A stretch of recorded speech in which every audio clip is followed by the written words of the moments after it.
the Genius Society.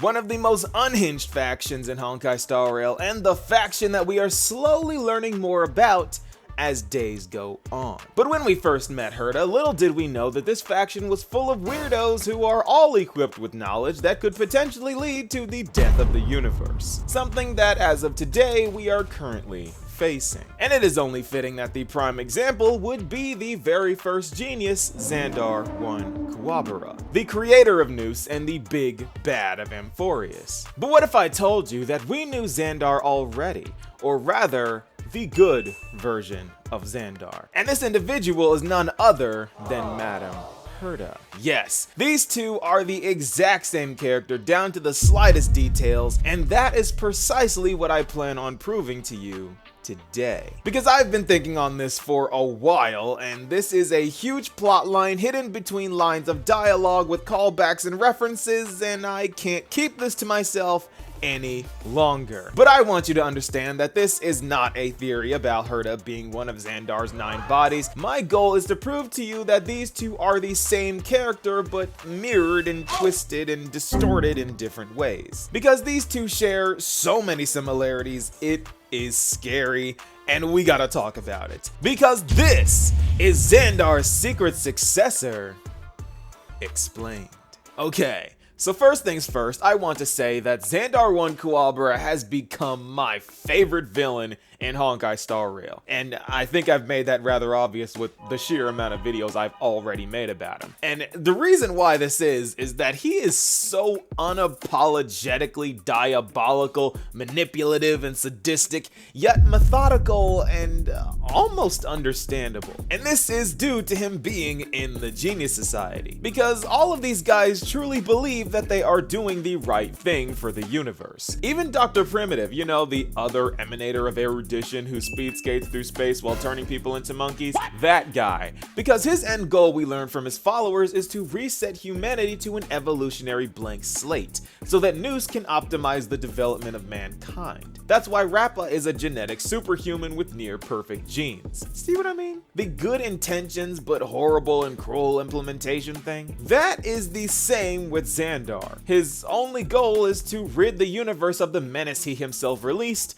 and free humanity from the cave called Erudition, thus ushering in a new world of boundless possibilities. It's just that he has to destroy the entire universe to do so. And it is this lapse in logic and loss of humanity that puts him at such odds with his fellow emanator of Erudition. But what if I told you that this is far more personal than this lets on? Let me explain. Herta is the 83rd genius to join the society, and she is the second latest member, with the latest being Steven. She has followed in the footsteps of multiple geniuses throughout her rise to fame, most notably Aiden and Calderon Chadwick. Because if it wasn't for Aiden, she wouldn't be funded by the IPC and not nearly as popular, and if Chadwick didn't legalize nuclear bombs, she wouldn't be in possession of one of the most dangerous weapons known to man. But even though she does respect her predecessors, Herta is not one to bow to her senior society members, or even address them as such, because it is only in this particular story that we've ever heard her say something like that, especially considering that both Ron May and Screwlum are her senior society members. And her calling Zandar her senior society member is rather telling, because she says herself that the number in which people join the society means absolutely nothing to her, yet she uses an honorific to address Zandar,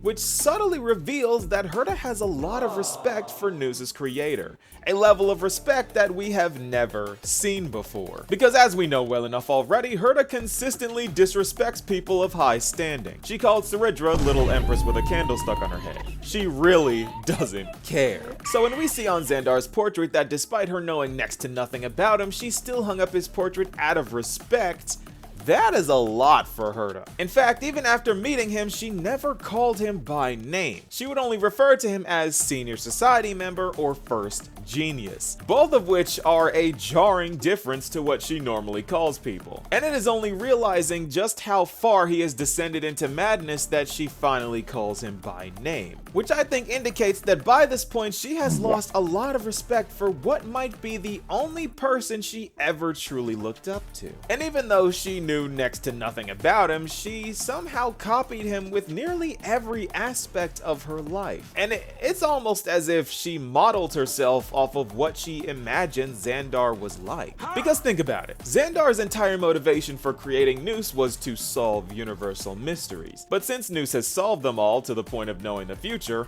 allegedly, there are no more questions to ask. And this kills Zandar because his favorite aspect of the universe is the limitlessness of it all. And without knowledge to pursue, life itself has no meaning. And this just happens to also be Herta's mentality down to the smallest detail. Because Herta is obsessed with questions to the point that questions are more important than answers. And she wears all of these locks because they represent questions, with her giant key being the answer. Both of them delight in the boundlessness of the universe, and both of them obsess over questions and the possibilities they provide before the answer is found. But I guess you are wondering, what makes them so different? Well, one is trying to destroy the universe. I'm kidding. You see, what makes them so different is that Herta simply doesn't accept that Noose knows everything, and that the knowledge singularity is impossible to circumvent. Because Herta's crowning achievement is proving that Noose isn't omniscient with the solitary waves theory, which ended up breaking people out of a circle of knowledge that the people created themselves due to thinking that Noose knew everything. See where the difference is here? Zandar accepts that Noose either knows everything or will know everything, and Herta makes it her mission to poke holes in Noose's network of knowledge to prove that they don't. And in this way, they both went in two different directions with the same obsession. Which leads us to how they do their research, which also happens to be in the exact same way. You see, Zandar used Iron Tomb to create Amphorius, which he calls a microcosm of the cosmos, meaning that it is a scaled down version of the universe. And even fitted this world with Chrysosairs being Pathstriders, Titans being Aeons, and demigods, I guess, being Emanators. But he didn't stop there, because even the concepts the Titans represent are modeled off of the Path system. Death is equilibrium, trickery is elation, reason is erudition, and so on. And I could beat around the bush here, but Iron Tomb is just the simulated universe. It doesn't really matter how you look at it, this is just the simulated universe, and HOYO is subtle as a brick about it because the Divergent universe is just an Amphorius coded simulated universe. They are in essence the very same thing. But yet again, they are used for two different purposes.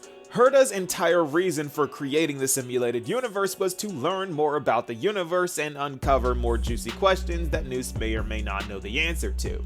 But Zandar does the opposite. He uses his simulated universe to find a way to destroy the universe and dissect every path's weakness. Yet again, they do the very same thing and use the same tools, but their uses for said tools are polar opposites. But just in case their similarities haven't gotten creepy enough, they both have robotic clones of themselves. Zandar has 9 that all have different names, and spread my logic core over 9 bodies. I have many identities, and I'm going to have even more in the future.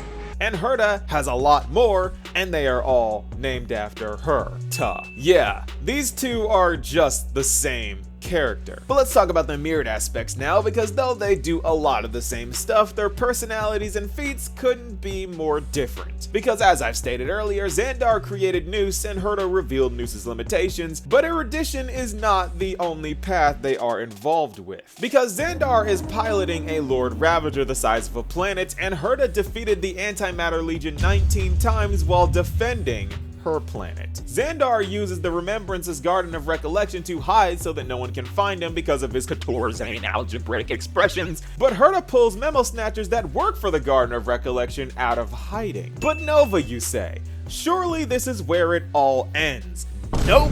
Because their personalities and the way that they think are so incredibly opposite that it has to be intentionally written this way. Hear me out. Herta's greatest strength, and what makes her such a unique genius, is her naturally outgoing and charismatic attitude, because geniuses are known for being reclusive and never sharing their discoveries. But Herta actively seeks out other geniuses to work with and is allied with the IPC, so she kinda has to share what she finds, making her the most social genius ever to exist, possibly second to Aiden, because he kinda did it first, but you get the idea. And on the other hand, we have the isolationist over here, the caveman himself, Zandar, who thinks that his ability to not go crazy from loneliness to be his friend that helps him think. In fact, he uses this as a weapon because he knows well enough already that his willpower will dwarf anyone else's when it comes down to a battle of endurance. Ask Caslana, he learned the hard way, which brings us to our last mirrored aspect of Herta and Zandar, which is the way they fundamentally think. Because, you see, Herta is a bit of a scatterbrain. If something becomes boring, she will lose interest in it and do something else. But Zandar couldn't be more on the opposite side of the spectrum, because where Herta has ADHD, Zandar has autism that I believe is called monotropism, because his ability to fixate on a task until it is done is unparalleled.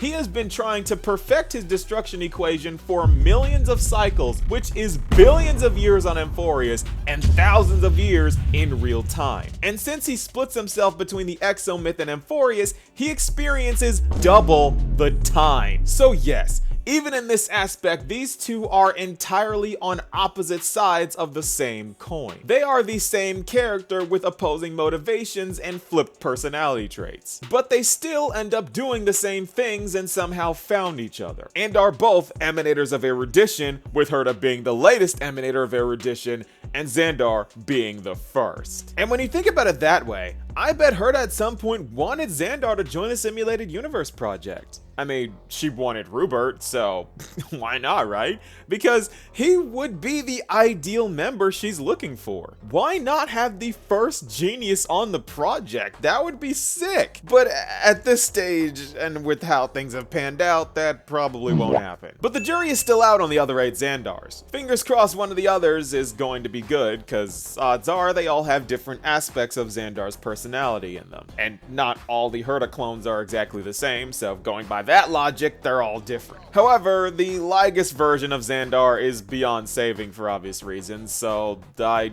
don't think that's gonna happen, but I do hope that he comes to one single realization: that Herta is the path he should have taken. Possibilities still exist and questions still need to be answered, and nothing is going to change that. But you can only see things from another person's perspective once you've left the echo chamber or cave of your own thoughts. But either way, Herta will continue to carry on the Emanator of Erudition legacy that Zandar started by continuing her attempts to stump Noose. And maybe, just maybe, she'll surpass them one day. Because this is Zandar's secret successor, Explained. This has really become an Erudition family feud, and Herta has some real issues with her undead robot uncle Zandar, even though she unknowingly became just like him. But in a positive way. Instead of killing Noose, Herta just wants to compete or pose a conundrum that Noose can't solve, which is something the universe can live with. There are so many aspects and different sides of this Amphorius story, and instead of talking about the issues right in front of us, today I wanted to address some background stuff that's been going on that may or may not become relevant later. Because you guys know that Herta is my favorite character, and the caveman is everything I was looking for in a Honkai Star Rail villain. I wanted the brutality, I wanted the manipulation, the lies and ugliness, and we finally got it. What do you guys think? Be sure to let me know, and I'll see you all in the next video. Peace, y'all.